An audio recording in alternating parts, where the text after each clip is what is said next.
They all have different stories of what led them to the military. I got drafted, went to Vietnam. Half my senior class was in basic training with me. And so here we are, you know, we're 18, 19 years old. I come from a long line of family members that have been in all the wars dated at least back to the Spanish-American War.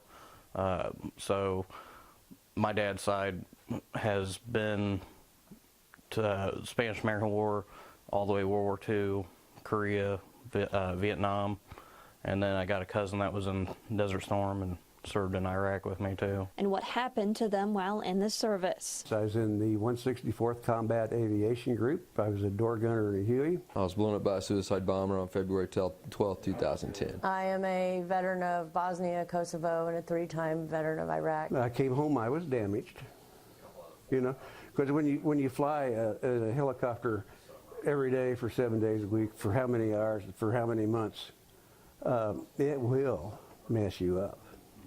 And it did. But what is shared is the military family experience. I don't care if you're in Iraq, Afghanistan, Kosovo, Vietnam.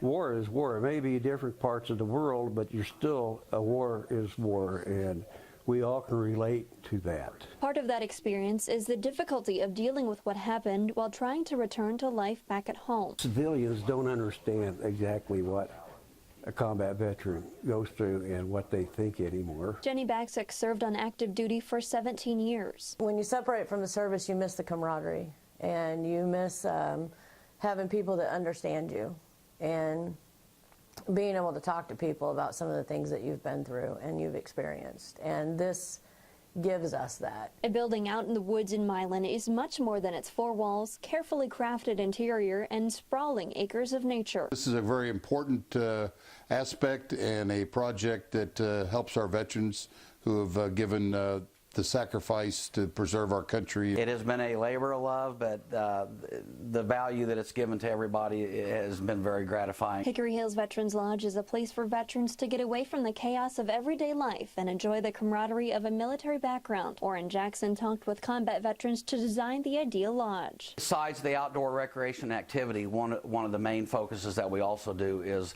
we do PTSD counseling with the veterans while they're here. But the veterans say the most therapeutic aspect is just talking around the kitchen table. That's where the healing happens, as the veterans sit around, they talk, they realize they're not alone. It creates peer-to-peer mentorships and connections that when somebody cuts you off in traffic, instead of maybe having a PTSD moment, you can call a guy you met up here or a gal that you met up here. It's not the event that you're participating in. It's more of the military family that we reconnect with when we come up here. This is a real nice place to be, get out, away from real life, and just relax, have fun, and hang out with other veterans.